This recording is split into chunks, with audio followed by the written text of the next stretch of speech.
Harris and Black Lives Matter. I just saw a report today about Black Lives Matter, and they're not too happy with Joe Biden and Kamala Harris. They kind of feel a little bit played, a little bit disappointed, a little bit misled, run amok, led astray. Black Lives Matter is basically saying that in all the time that Kamala Harris and Joe Biden have been in office, which actually isn't that long, but since they've actually requested a meeting, they haven't even heard back. The Biden administration is not even picking up the phone. Kamala Harris hasn't, hit them back on the text or the DM, and they're wondering what's going on. Well, I got some insights into this that I'd like to break down for you. It has to do with this concept called moral hazard, and we're going to talk about this. So buckle up your seatbelt, go ahead and hit the thumbs up button, hit the share button, hit the subscribe button. We're going to get started right now.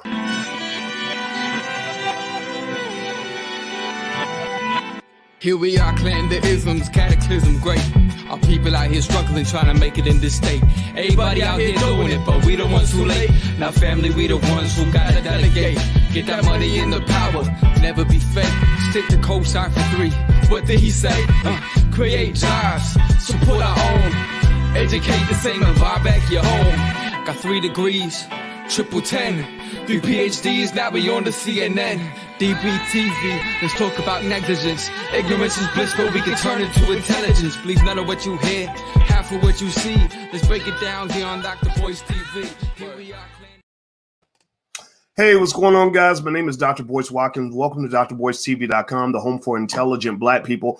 If you're Black and intelligent, put a hashtag B1 in the chat. Hashtag B1 means that you're Black first. You have to be Black first, which means we put our community first, which means that we don't really care what you got going on. All we care about is what we got going on. And we love our kids, we love our community, and we believe that we can actually do things for ourselves. So if you agree with this philosophy, put a hashtag B1 in the chat. If you could do that, I'd appreciate that. That way we know we're on the same page, because I can't have a conversation about Blackness if we're not putting Black people first. So Black Lives Matter. Let's talk about Black Lives Matter. Black Lives Matter is this organization that does a lot of really powerful work. It's an organization that I am not a part of.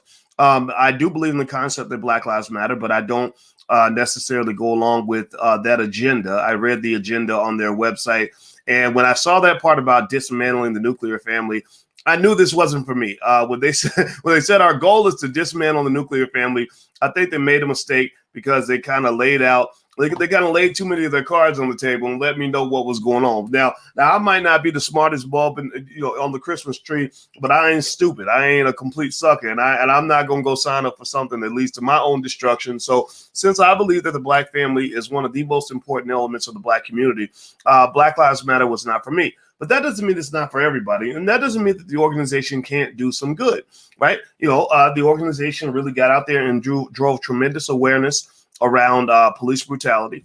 They've been cutting edge on issues related to particularly police killings of Black men.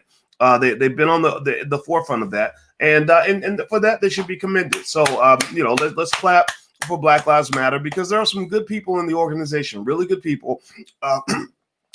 Who are well-intended. Some of you may be watching this channel right now, so I respect you and I appreciate you, and I love the fact that you're out there doing the work. Now, the difference, though, is that some of us have been around in this game for a while. Some of us have been watching this politics thing happen for a really long time. Some of us have seen these recurring cycles that you may not know about. If you're 25 years old, like I was when I was 25, and I used to write articles on the University of Kentucky campus and hold protests and all that stuff, I would have been at the front of the line at the Black Lives Matter protest. Every protest, I would have been right there in the front. That's what we did when I was in grad school. But here's the thing, little boys grew up a little bit.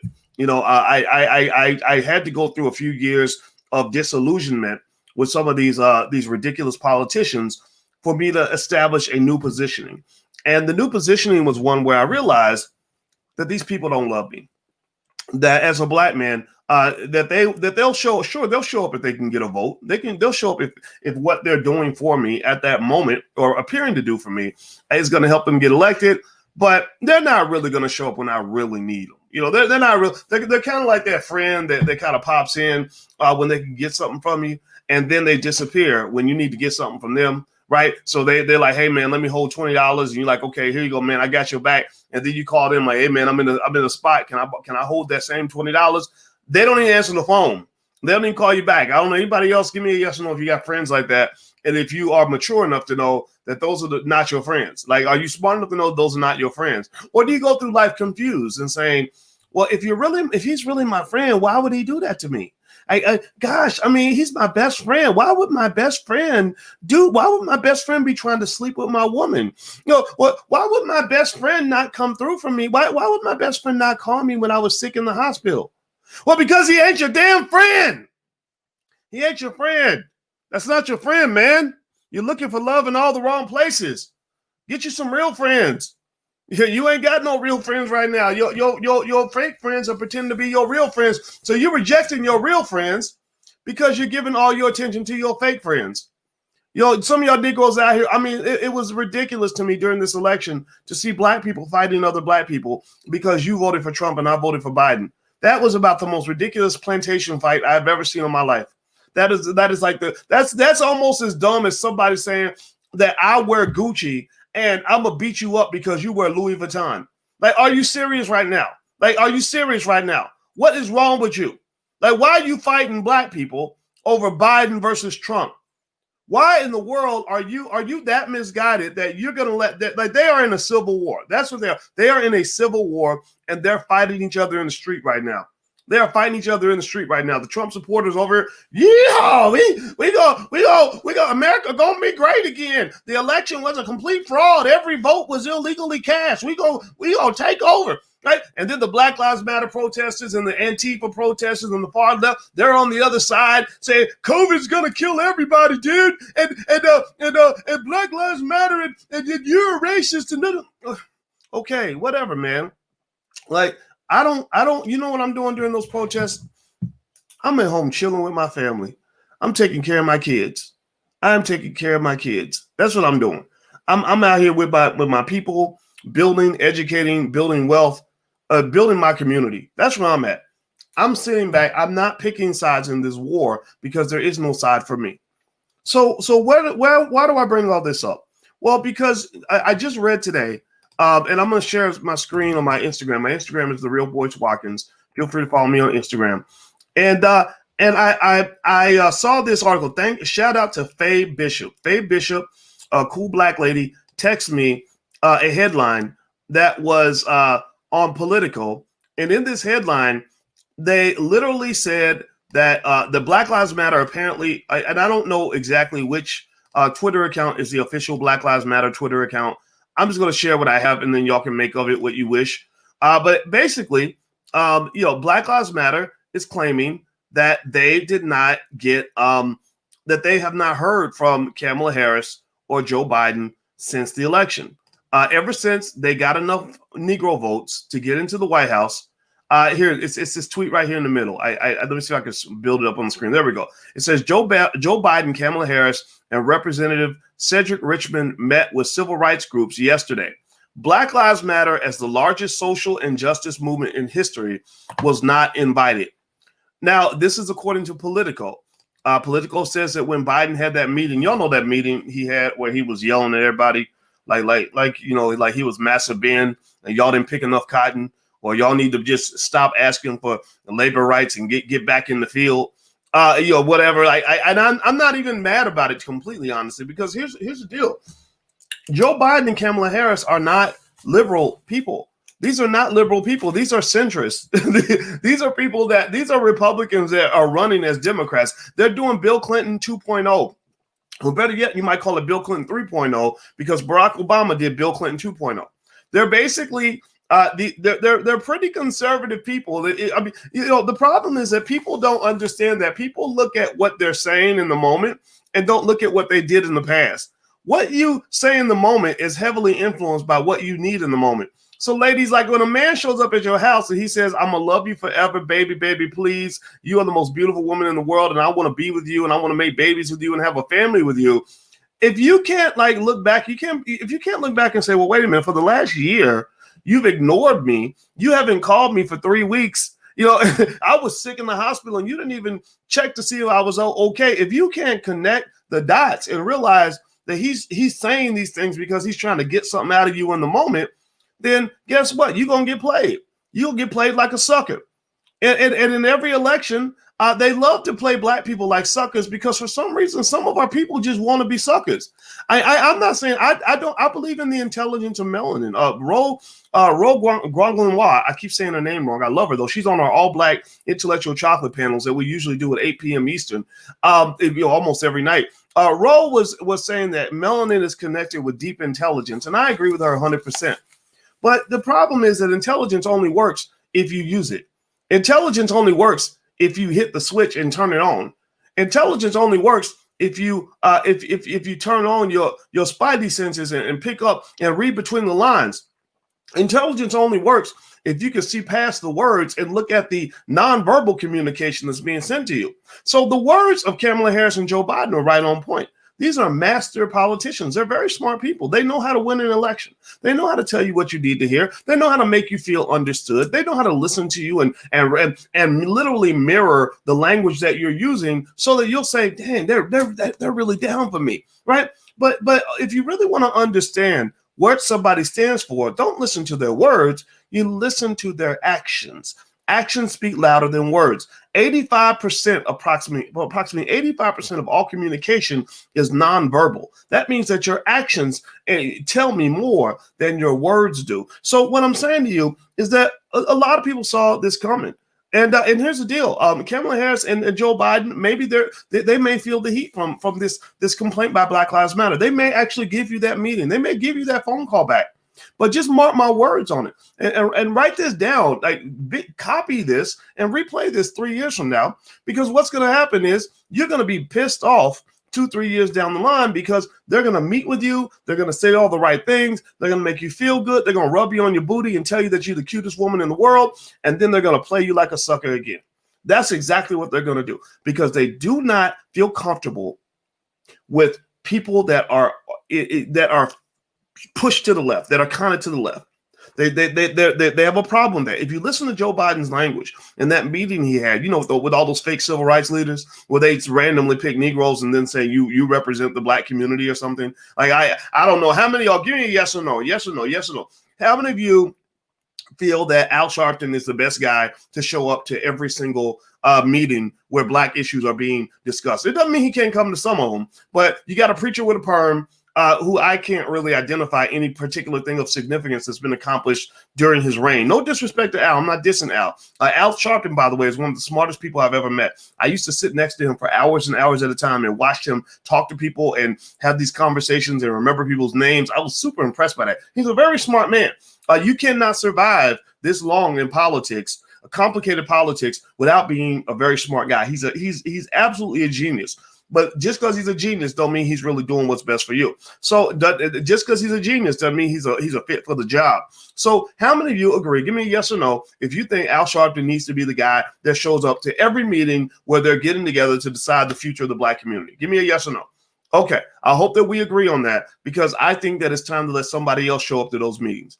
I think it's time. I think that what tends to upset the apple cart is when you introduce ideas from people like Dr. Claude Anderson, who are more likely to ask questions and to really push the issue a little bit more than someone who goes along with the issue. I listened to Sharpton's words during that meeting with Biden and Harris on that Zoom meeting, that secret Zoom meeting or whatever, where they somebody leaked the recording. And I heard Al Sharpton start off. He's such a masterfully smart politician. He's probably smarter than Joe Biden. I really believe that. And so Al Sharpton starts off by saying, we are tired of symbolism and we are looking for tangibles. We are looking for tangibles and the symbolism must end. We need substance. It was substance. It wasn't tangibles. It was substance, right? And I said, oh, this is so smart. He knows the language. He knows the language of the streets. He's hearing people say, we want substance. We don't want symbolism. So then I said, but I know he's going to turn the bus off. He's going to drive the bus off the bridge any moment now, right? So that's what they do. That's what the job of a fake civil rights leader is. No disrespect to Al, but this is what it is.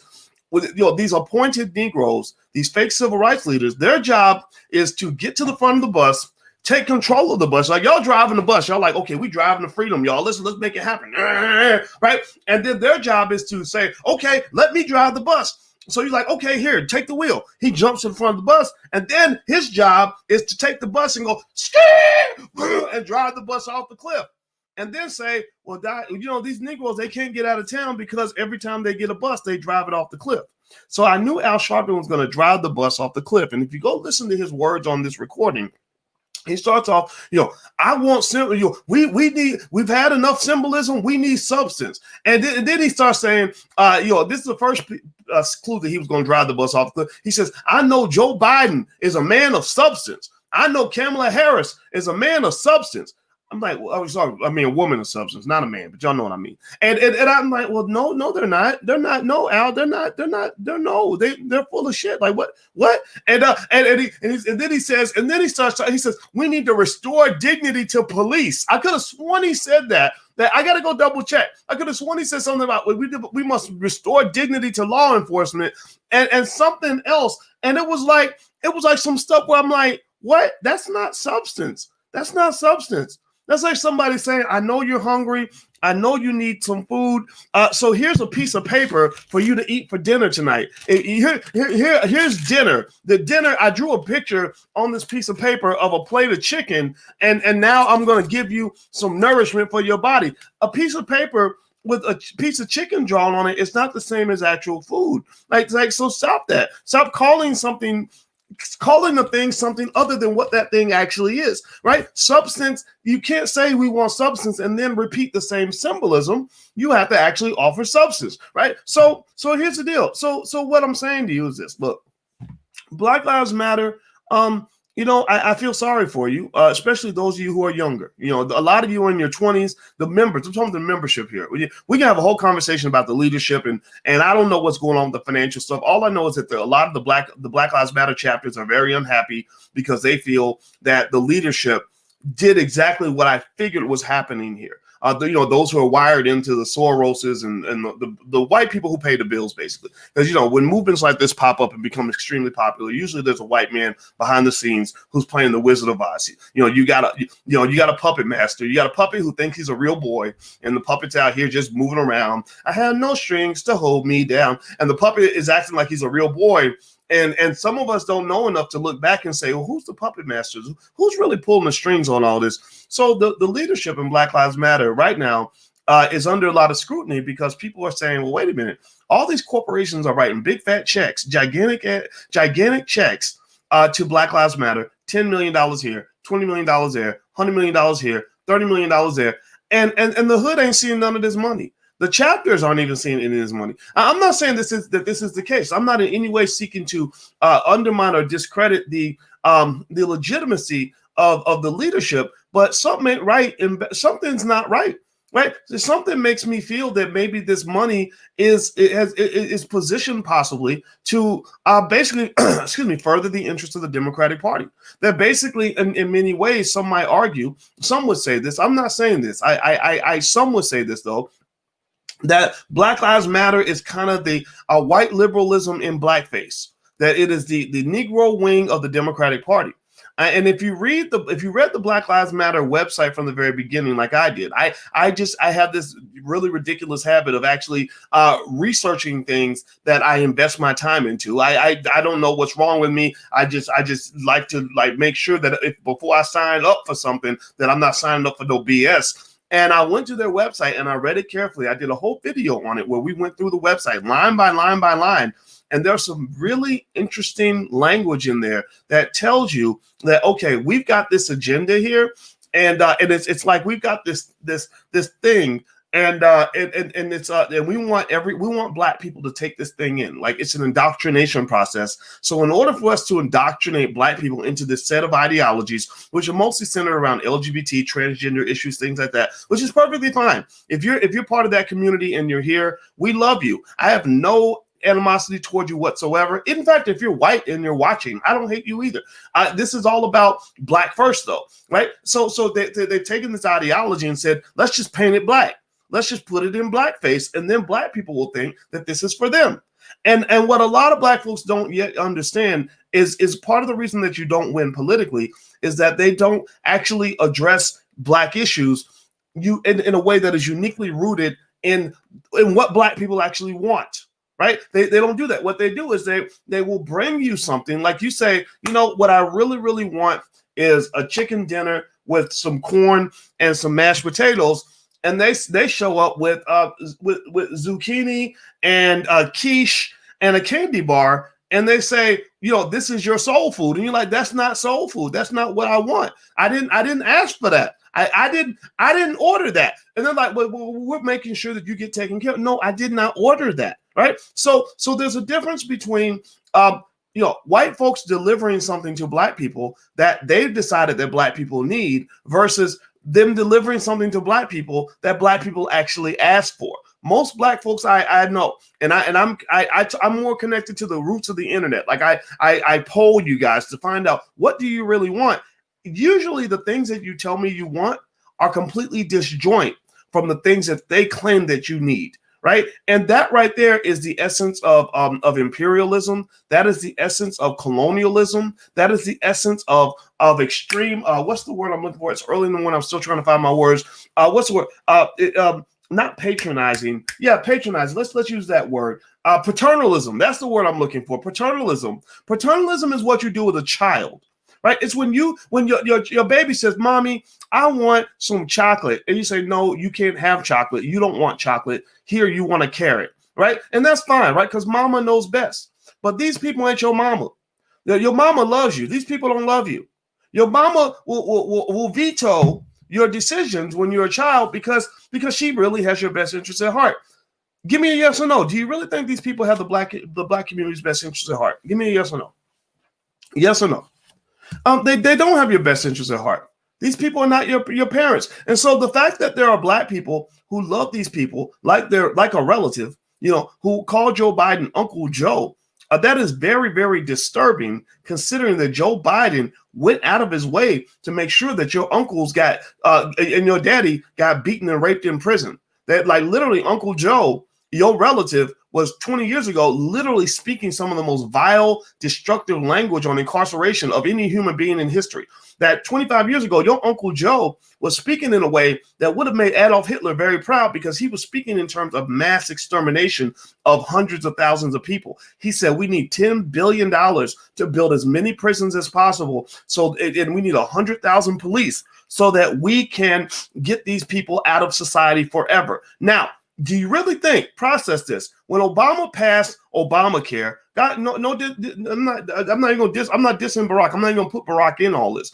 But when Obama passed Obamacare, that was his legacy. That was his landmark achievement. That's the thing that he didn't want to see Trump or anybody else unravel. Right. So because every president, every politician wants to say, this is my legacy. Well, for Joe Biden, mass incarceration was his legacy. Mass incarceration was his crown jewel. That was his greatest achievement of the 1990s in his mind. So do you really think, here's what I'm getting at, black people. I need you to ask yourself this question. Do you really believe in your heart of hearts? Like, would you bet this on a stack of Bibles and put this on your grandma's grave, that Joe Biden, a man who built his entire legacy on incarcerating as many people as possible, would actually be the guy who's actually going to unravel everything he worked for his whole entire life? Give me a yes or no in the chat. Give me a yes or no. And do me a favor, please. We're building black media here. I hope that you'll help us do that. All we need you to do right now is hit the thumbs up button, hit the share button, hit the subscribe button. Please do that. Also, if you want to follow me on Instagram, you can follow me at The Real Boyce Watkins. That's my Instagram. And so we this is serious stuff. So I'll put my Instagram up there. Feel free to follow my Instagram. And also don't forget that this week we have the Black Real Estate Weekend in the Black Business School. So join us. We're bringing a bunch of real estate experts in, because we believe in things like actually owning assets and buying the block and building communities and fighting gentrification, things like that. So if you want to know how to either buy your first home or how to buy multifamily property or get into commercial real estate or get into tax lien selling or whatever, we're doing the Black Real Estate Weekend coming up. So you can go to blackrealestateweekend.com. That's the URL on the screen. Okay. So here's what I want to dig into a little bit on this whole thing with Black Lives Matter and Joe Biden. There is this concept in finance called moral hazard. Now, I've talked about moral hazard before. Somebody said drink water, so let me drink some water. There's this concept called moral hazard. And what moral hazard does is moral hazard is this idea that basically says that when you negotiate with another party, this is basically what it says in so many words. It's a complex idea, but I'm going to break it down, make it real simple so your 7-year-old can understand this. Moral hazard basically says that when you're negotiating with somebody and you have leverage, you better get all your agreements in line before you give the leverage away, right? Moral hazard says, look, if this woman that you're going to marry is a great woman and she's really nice to you and treating you well and cooking dinner for you every day, and she wants you to marry her, you better make sure that you have an understanding before you tie the knot, because you may get a situation where after you tie the knot, she says, well, I got this dude now. I got him now. I can let myself go. I don't have to be nice to him anymore. I don't have to cook for him anymore. Moral hazard says that if you are in a situation where if you're a lady and you got a guy who says, come on, baby, give me some. Just pull your pants down a little bit. And he says, oh, girl, I'm gonna be with you forever. I love you, girl. I'm gonna be with you forever. Moral hazard says that at that moment, ladies, all the negotiating power is in your favor. All the negotiating power is in your favor. The minute you decide to let him have what he wants, all the power shifts over to him. All the power goes over to him, right? And everybody knows what I'm talking about. Everybody knows about a situation. Give me a yes or no in the chat if you know what I'm talking about, where a guy made a lot of promises before he got you to get in the bed with him, and all those promises were broken the minute you gave him what he wanted. Can I get an amen if you know what I'm talking about? And the next thing you know, you're on social media complaining because your baby daddy ain't nothing, and you looking crazy, showing up in the club with hair rollers in your hair, in your bunny slippers, cussing him out because he spent money on Ciroc and didn't pay the child support. Yelling at him because he popping bottles, but he didn't buy you no diapers this week. Right? Well, why is that? Why does that happen? Well, it's because of this thing called moral hazard. You didn't properly negotiate when the leverage was in your favor. You didn't properly negotiate. You didn't properly investigate. Investigate's important. It means basically feeling people out, taking your time, looking at their track record, deciding, is this person actually honorable enough for me to trust them? You see, because one of the things that drives moral hazard and the problems of moral hazard is this thing called information asymmetry. Information asymmetry basically says that that there are facts and information that he has that you don't have yet. There are things about him. He might know he's shady. He knows how shady he is, but you don't know how shady he is because you met him 3 days ago. And you're about to go ahead and lay down with this man and make a baby with this guy. And you just met him on Tuesday. Right. And so effectively, this information asymmetry drives the moral hazard. What does that mean? Because you don't know what you're dealing with and you're jumping in too fast and you're not connecting the dots and you're not looking at the track record, you are about to sign up for a situation where you are going to get played. So how does this relate to Joe Biden and Kamala Harris and the Democratic Party and Black Lives Matter? Well, Black people got played because when Black people had leverage, many of y'all did not want to use the leverage the right way.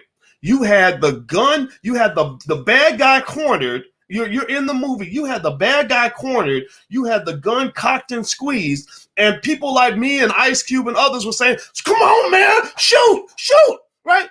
And you said, no, well, Jesus told me to forgive, so I'm going to forgive. Now, this ain't your fault. This is not your fault. This is what you were trained to do since slavery. If anybody watched that Harriet Tubman movie, if you recall, that there was a white guy in the Harriet Tubman movie who did a lot of terrible things the entire movie. I mean, the worst villain imaginable. What did she do at the end? Anybody remember from the Harriet Tubman movie? This movie that was made by white people where they kind of just basically just crapped all over the legacy of Harriet Tubman. Anybody remember what happened at the end? When Harriet Tubman had that gun with the barrel between his eyes, ready to blow his head off, she shoots in the air and throws the gun down and says, "It's not right. You people shouldn't own people." And then she lets him go off into the sunset. Now process this for a moment. This is what's fascinating. This connects deeply. I'm about to bring Ice Cube's whole thing into this conversation. Harriet Tubman was known for popping a cap in a Negro's ass if he wasn't willing to follow the group and go to freedom. Remember that? Like if you didn't want to be free, I'd have to kill you, right? Remember that? Like she was known for like I'll shoot a black person in a minute if he gets in the way, right? If he doesn't want to actually be free. So you're telling me that the person who was willing, this is not Harriet. This has nothing to do with Harriet. This is about the lie, the fake news on Harriet. Harriet does not approve of any of the messages in that film, I bet you. But this is what the media does. They take the legacy of somebody who literally said that if a black person gets out of line, I'll pop a cap in that ass. But you're literally telling me that when this white guy who's done terrible things to her and her community is right there in the sights of the barrel of her gun, she suddenly just decides to forgive and forget and walk away?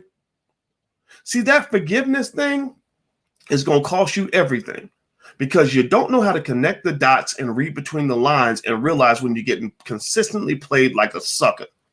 So what you saw when you saw the whole thing with Ice Cube it wasn't just Cube. He had a team of people behind him that were pushing this whole initiative. Ice Cube deserves credit for choosing to be the figurehead of holding politicians accountable. But he was talking to a lot of people. I'm not going to talk about exactly who he was talking to because I don't. COINTELPRO's probably watching. But it was like it was an actual thing, and the amount of vitriol that was shown toward him and that whole initiative was absolutely disgusting. It was disgusting because you're telling me you can forgive a man who incarcerated hundreds of thousands of black people, but you can't forgive somebody who's looking out for your best interests? Well, that's what's wrong with you. That's why you got played like a sucker. And now the people that you had all this faith in are not even returning your phone calls, which was predictable during the election. It was predictable. We said that's what's going to happen. But here's another thing that they did. Hit the thumbs up button, by the way. Please hit the thumbs up button if you haven't done it yet. Also hit the notification bell so you'll be notified when we go live. That's really important.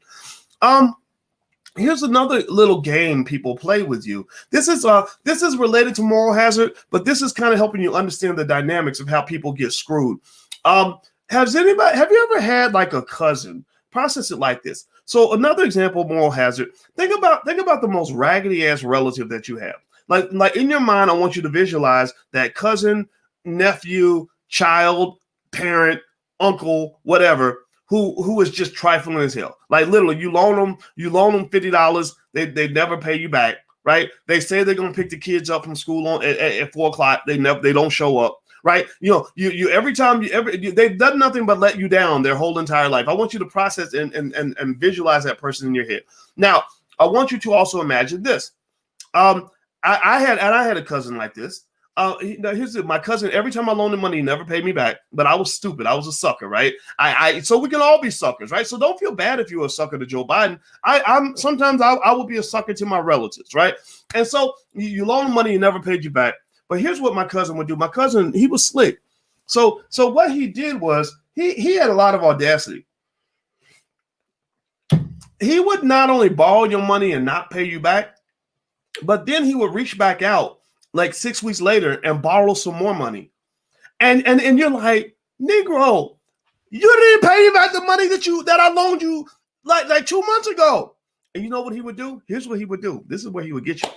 He would say, I know, cuz I know, man. I know I didn't come through. But I'm about to. If I don't get some money, I'm gonna get evicted tomorrow. Like, I'm gonna get it, and I got, my kids. My little girl's 5, and you don't want your niece to get evicted, man. She gonna be on the streets too, right? And then you're like, damn, like okay, I promised grandma I would help my cousin out. I'm gonna be there for family. Because I got survivor's guilt, right? Like some of y'all got that, right? Where you're the only person in your family that has any money at all. So you start feeling guilty, you start doing stupid stuff like that. And then you're like, dang, well, I don't want my niece to get evicted, right? And so the guilt trip kicks in, and then you end up loaning that cousin money again, right? Knowing that he didn't pay you back the last time. Well, the Democrats do the exact same thing. When the Democrats show up to black people, they say, hey, we need you to vote. We need booties to the polls, souls to the polls, vote or die, whatever little stupid slogan they're using to get you out to the polls. And then you're like, but wait a minute. you ain't paid us back from all the other votes that we gave you. Like you have a debt to pay. Like when can we expect payment? Like, what are you talking about? And they're like, yeah. I know that we messed. I know we did the crime bill and all that. Yeah, we did that. And but it's going to be different this time. We promise. You're like, no. I don't think it's going to be different this time because I know you. I know the leopard stripes, and I'm not going to fall for that. And then what they'll do, and then they go to the emergency mode. They go to DEFCON 4, and they start saying, well, yeah, I get all that, but we gotta get Trump out of office. If we don't get Trump out of office, we all gonna die. And COVID is coming, and the world is falling apart. And the police shot a black man yesterday. So I know, and you're like, yeah, but you have not paid your debt. I'm not voting for you if you didn't pay your debt. Yeah, I hear all that, but we can talk about that after the election. When Ice Cube went to go meet with Biden's team and other members of the Democratic Party, the biggest thing they told him was, we'll talk about this after the election. No, we're going to talk about it after the election. We're going to talk about it now, because after the election, my leverage is gone because you don't got what you wanted. You see, understand the mindset of your politicians in America. Your politicians, unfortunately, are garbage. Doesn't mean they're bad people. It may be from the system. I don't know. But your politicians are garbage. And let me tell you why. The politician is not thinking about the long-term effects of his actions, right? He's not thinking about like, well, what's going to happen? How are they going to deal with me later if I don't follow through on my commitment now? Like if I look like a scumbag today, they're going to remember this 3 years from now when I try to get reelected. They're not thinking this way. They're thinking, I got to get elected now. I have to make whatever promises I need to make now. And if they are stupid enough to give me more credit and to give me more leeway to make a promise, then I'm going to use that, and I'll figure out how to overcome that later on. Right? Look at the way they manage the country's finances. Every single year, we run into a budget crisis where the government's about to be shut down because the deficit's too high. And what do?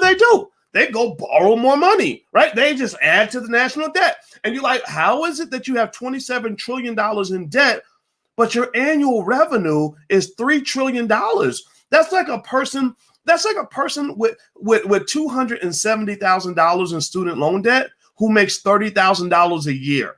I can just tell you as a PhD in finance that that's not a good financial situation to be in. You don't want to have $270,000 in student loan debt when you're making 30 grand a year. That ain't going to work out for you. But why do they do that? Well, because they're trying to survive the moment. They're trying to get what they need in the moment. And they're like, you know what? We'll worry about that debt later. We'll let the future generations worry about that, right? So the same thing happens when it comes to their debt to the Black community. They just keep piling onto the debt. And it's a debt they can never repay because don't forget, they owe you about $15 trillion from reparations. All these politicians who didn't even say the word reparations, they have been given strict orders not to say the word reparations, even though the whole Black community wants to talk about reparations. Actually, let me confirm. Give me a yes or no. How many of you would love it if we had a big referendum, national conversation on reparations? Give me a yes or no. Would that please you? If that somebody said Boyce for president, if I was president tomorrow and I said, okay, first agenda item, first 100 days, we're going to talk about reparations as a country. Well, do I have your approval to have that discussion? Would that be okay with you? With the power vested in me by intelligent Black people around the world? Okay. All right, good. So Black people want to talk about reparations, but they're under strict orders not to even say the word. Barack Obama has been under strict orders not to even say the word. Kamala Harris is under orders not to even say the word. Joe Biden definitely is not going to say the word. So really what's going on is they're kind of dealing with you the same way they deal with the national debt.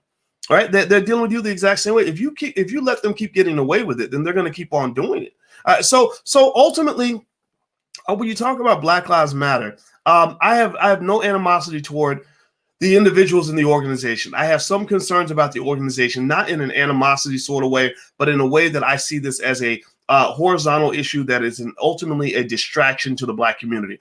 Their ideology is not my ideology. My ideology is B1, Black first, specific Black solutions, because slavery was very specific. If you read books like Powernomics, Black Labor, White Wealth, there are volumes of evidence to show that they were trying to enslave you specifically. They weren't enslaving gay people and white women and stuff like that and immigrants. They were enslaving Black people, foundational Black Americans. So because the problem is such a specific problem, the solution must be a specific solution. So when you try to entangle Blackness and sort of throw it on the train with all these other things, all these other issues, these liberal issues, then you're not going to get anything done. And that's been proven. This is not a controversial statement. This is actually a fact. So what I really think that, though, for us as Black people, though, is that we can't really get mad at them. We really have to kind of look at ourselves and look at our strategy. And the same way there were people beating up on the Ice Cubes of the world and others who agree with him, who actually just said something should be done for Black people. We must hold them accountable. Well, you know what? I think in the next election, you should be equally clear, not brutal, not mean, but equally clear to say, no, I'm not going to allow them to play me like a sucker. I'm not going to allow them to do the moral hazard problem on me. I'm going to make sure that we negotiate hard while we have leverage. And that is what power looks like. Power means that you can't get played based on your emotions. Power means that you make people do what they have to do. Think about it like this. Here's the deal. Remember, I was explaining to you that the debt they owe Black people is too big to repay. Let's just be clear. They're just like, how are we going to pay these people the $15 trillion we owe them? It's not, in their mind, it's not even possible. So when somebody's in a situation like that, like that student who, or that college student who makes $30,000 a year, who owes $270,000, if you politely ask him, if you politely show up and say, hey, you got this $250,000 in debt, can you start repaying that? He's not going to do anything. How many of you have ever just ignored the bill collectors when they call for you about your student loans? Like Sally Mae, all those people, when they hit your phone, how many of you literally just know the numbers or see them on your caller ID and just know not to pick up? Don't lie. I know some of y'all done did it. It's okay. It's okay. It's okay. Half of all Black college graduates default on their student loans, so you're not alone. I get it. That's why we have conversations about how to manage that type of stuff or how to get out of those situations, right? It's a common thing, right? So imagine this. So I want you to process it like this. So think about how hard they would have to work to make you pay that debt. Like they're not going to get that money out of you by being nice. I know they weren't going to get it out of me by being nice back in the day when I was not ready to pay, right? To get that money, you sometimes you got to play hardball. Right? Just like to get that child support out of that dude who doesn't want to pay child support. Sometimes you might have to take his driver's license. You might have to go garnish his check, right? So with the government, with these politicians, you're not going to get what you want out of them for the Black community by being nice about it. You're not going to get what you want out of them for Black people by trying to be their friend. You're not going to get what you want out of them by going along with the okie doke. You cannot trust these people. You have to play hardball. You have to garnish their check. So let's go back to the example I used earlier. You got the cousin. The cousin comes and borrows money all the time, never pays it back, but he comes back and borrows more because now he knows how to guilt trip you. He's got a new story. Well, hey, cuz, I just got locked up and it's terrible in here, cuz, and I know grandma said you told grandma that you was gonna hook me, you was gonna take care of me. When grandma died, so that's what they do. Like, your ancestors died for you to have the right to vote, that type of thing, that little guilt trip thing. So grandma said you told grandma that you was gonna take care of me, and you like, man, I done hooked you up, I done took care of you so many times because it's terrible in here, cuz they about to beat me up and rape me, and I got to get out of here, right? Well, there might be a point where you might have to say, I love you, but you're gonna have to stay in jail until you learn a lesson. Cuz I'm about to get evicted, and you don't want your little niece on the street, do you, cuz? Well, there might be a time. The question is, do you have the guts to say, you know what, I love my niece, and you can even let her come stay with me, but you have played me too many times. I'm not going to get played as a sucker anymore. So you have to solve that problem. The ball is in your court. I didn't get because you going to get your own niece evicted. No, I didn't get my niece evicted. You got my niece evicted. You did this. I did not do this. So when they say, well, we need y'all to show up to the polls because if you don't show up to the polls, Trump's going to get reelected. My response was, I'm not the one getting Trump reelected. If Trump gets reelected, you're the one who got Trump reelected because you didn't do your job. My vote has always been available. It's always been ready for me to hand over. I wanted to give you my vote, but you keep playing me for a sucker. You keep screwing my people. You keep telling us lies. So because you are choosing to engage in behavior that is undermining the trust in this relationship, I can't do nothing else for you. So this will not change until you decide to change. The change is in your hands. The ball is in your court. So that you get what I'm saying. What I'm saying is when you deal with these politicians, you must put the ball in their court. You cannot allow them to have you carrying around the guilt that comes from their behavior, from the lack of trust that they built by repeatedly making promises and never keeping those promises, never even talking about reparations. How abominable is that?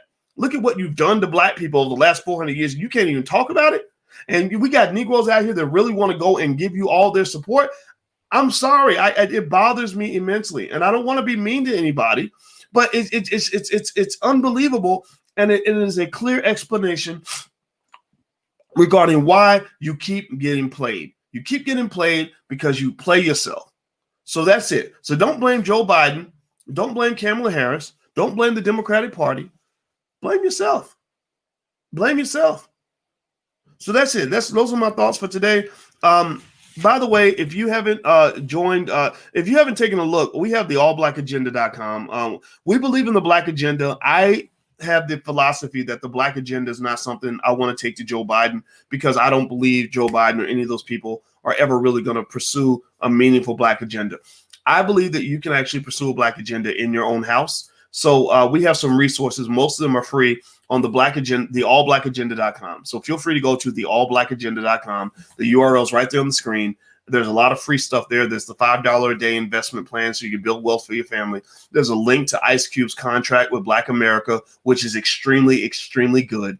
Well, that's how Cube and I became friends. Is I read the contract and I said, this is really, really good. I read things with skepticism. I read it and I really liked it. Also, if you want to participate, we are building a Black-owned movie industry. We're supporting Black filmmakers, so you can go to blackmovienight.net. Our next film is going to be Stock Option by Mark Harris. We're going to show this next Thursday night, and then on the 26th, there's a screening of Happy. Happy is done by Taki Grant. I'm an executive producer on that film. We're building a Black movie industry. It's extremely good. It's all about how modern economic systems have their roots going back to ancient Africa. So he went all over the world to shoot this film. So if you want to join us, you can go to blackmovienight.net. So these are some resources that we have. These are some things that we're doing.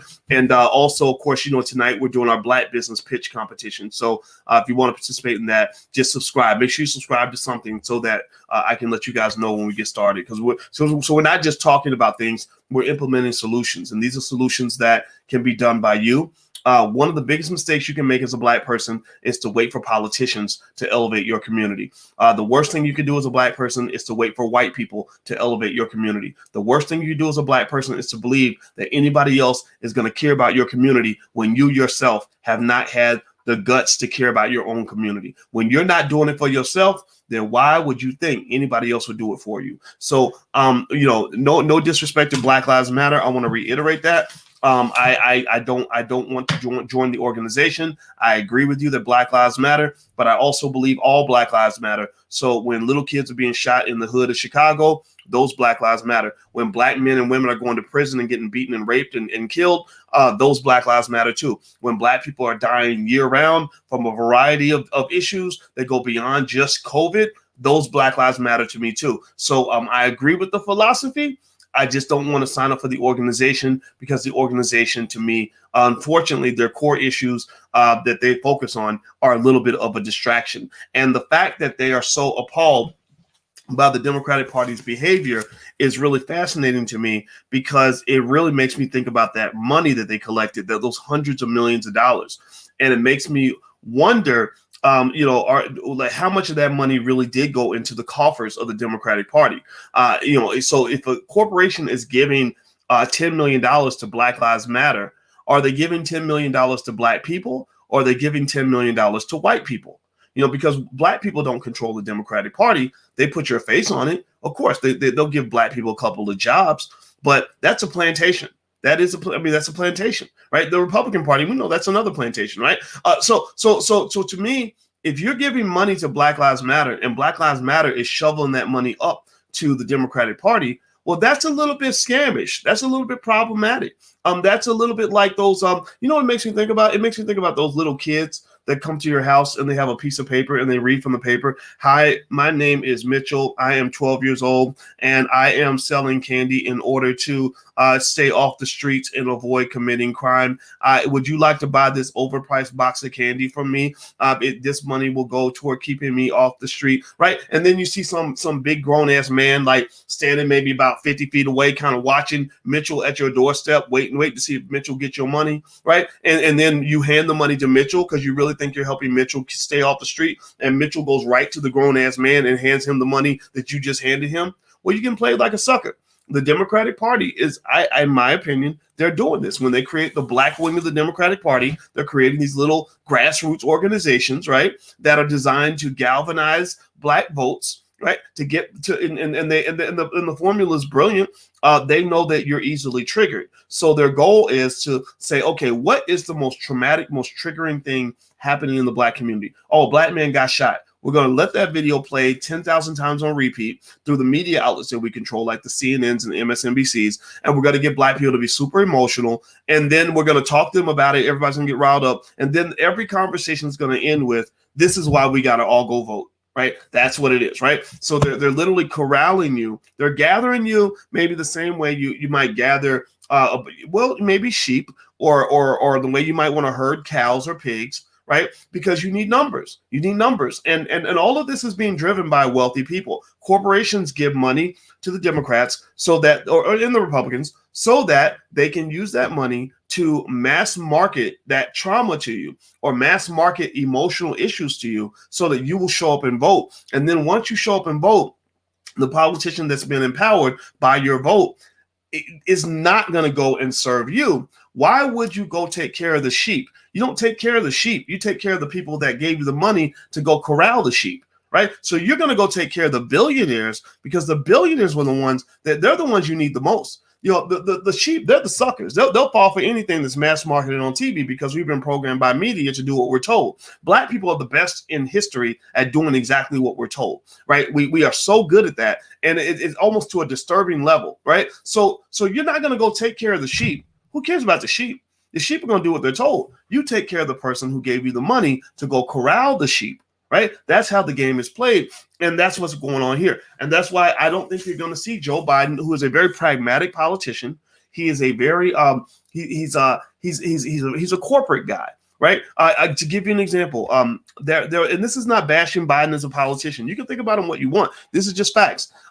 Does anybody know that Biden actually was the guy who got the law passed that says that if you have student loans, you can't write your student loans off in a bankruptcy? Does anybody know that? Give me a yes or no if you knew that. That Biden, one of his other landmark achievements was that he passed this law basically saying that you cannot write your student loans off in a bankruptcy. Now I need you to ask yourself this question. This is for intelligent black people only. Some people aren't going to understand where I'm going with this. Ask yourself, first of all, let's just do a straw poll. If I were to say to you, I just got elected. Boyce just got elected into Congress. And then my first act is I want to go pass a law that says that if you have student loans, you cannot write them off in a bankruptcy. Give me a yes or no. How many of you would agree and say, yes, that's exactly what I want? That's what I need, right? That's what we need to make sure that those dang student loan loafers don't end up not paying the banks back, because those poor banks are gonna lose so much money, right? How many of you would say, yeah, that's what we need, right? No, none of you would do this. None of you. Either you have student loans and you're like, no, why would I screw myself? Or you don't have student loans and you don't care. You're like, no, let's focus on something else. Why we care about making money for the banks? So you must ask yourself, why would a politician go out of his way to pass a law like that? The point is, he's not doing that on behalf of the American people. He's doing that for the banks. The corporations that got him elected said, hey, we wrote you that big campaign donation check. We need you to go and get this law passed because these damn people are not paying their student loans back. So we need you to pass a law that says that they cannot write them off in a bankruptcy. Now, so then that leads to a deeper question that says, when you think about, one of the campaign promises, which was a reform on student loans, that they were going to, kill some of your student loan debt. Again, why would Joe Biden really unravel his legacy in such a significant way? Right? He spent a chunk of his career forcing you to pay student loans. So why would he be the guy that was going to write all your loans off and free you from that debt? It just doesn't make a lot of sense, right? So, you can believe in him if you want to. I mean, I know, I get it. For some of y'all, he's your white baby Jesus or whatever, and that's fine. I don't really care. I just want to kind of break those things down. And to some of you are going to hear what we had to say today, and you're going to have a different strategy. Nobody's telling you who to vote for. Nobody's telling you what to do. I'm just telling you that the way you've been playing the game to this point has not worked. And when it does not work, you must do something different. So when you go to church and your pastor says, everybody get your booty to the polls because our ancestors died for you to have the right to vote, just know that they're going to the same playbook. And the question is, at what point do you break out of your programming and say, we're not doing that anymore? We're going in a different direction. We need a different strategy. We need a different layout. This is not going to work for us. All right. So I'm going to go, guys. Hit the thumbs up button. Also, my Instagram is The Real Boyce Watkins, and also financialjuneteenth.tv.com. You can subscribe there if you want to check out our Black Business Pitch competition. We do this every Monday night at 8 o'clock with Lene Javette. It's called Life's a Pitch. And it's basically to provide exposure to Black-owned businesses and to also give them feedback on the quality of their business model and their pitches and things like that. Because I believe that one of the solutions for Black people is the ability to build businesses. And also, don't forget that the Black Real Estate Weekend's coming up next on the 19th. So if you want to join us, go to blackrealestateweekend.com. If you have an interest in ownership of property, the accumulation of multifamily property, commercial real estate, tax lien selling, whatever the case may be. We have a whole slew of real estate experts coming through the Black Business School. We're solution oriented. We have a lot of people that are out here actually building things and creating things. And this is important too. If you listen to a lot of the politicians, they always talk about giving Black people jobs, more jobs. Black people, it's okay to have jobs. But if those jobs don't come from your community, then what's unfortunately happening is you're committing to a form of economic colonialism and economic slavery, because the people in America that have jobs are the ones who build America, but they don't benefit from America. People who have jobs, unfortunately, jobs give you enough money just to sustain yourself and get by.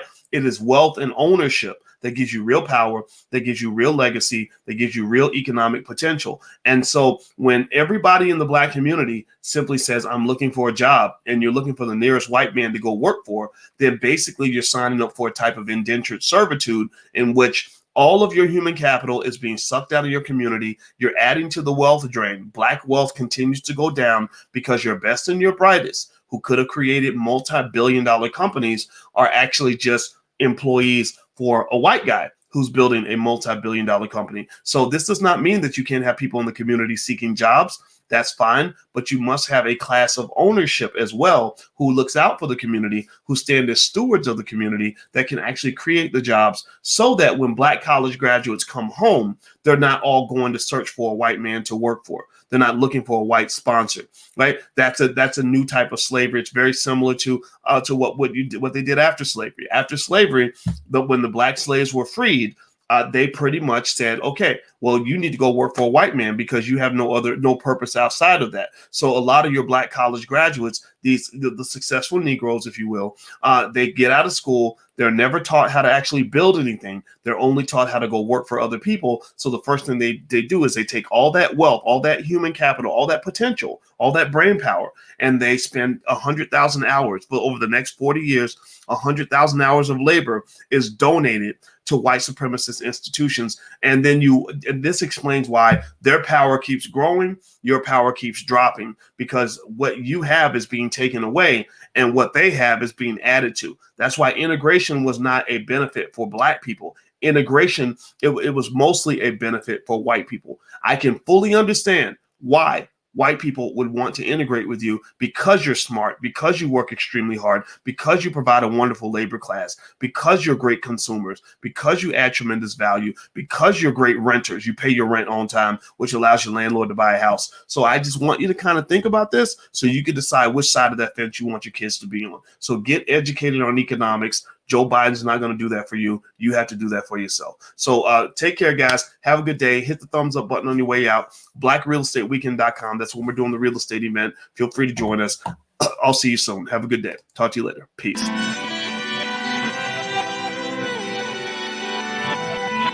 Here we are, clan the isms, cataclysm great. Our people out here struggling, trying to make it in this state. Everybody out here doing it, but we the ones who late. Now family, we the ones who gotta delegate. Get that money in the power, never be fake. Stick to cosign for 3. What did he say? Create jobs, support our own. Educate the same and buy back your home. Got 3 degrees, triple 10. 3 PhDs, now we on the CNN. DBTV, let's talk about negligence. Ignorance is bliss, but we can turn it to intelligence. Believe none of what you hear, half of what you see. Let's break it down here on Dr. Boyce TV. Here we are.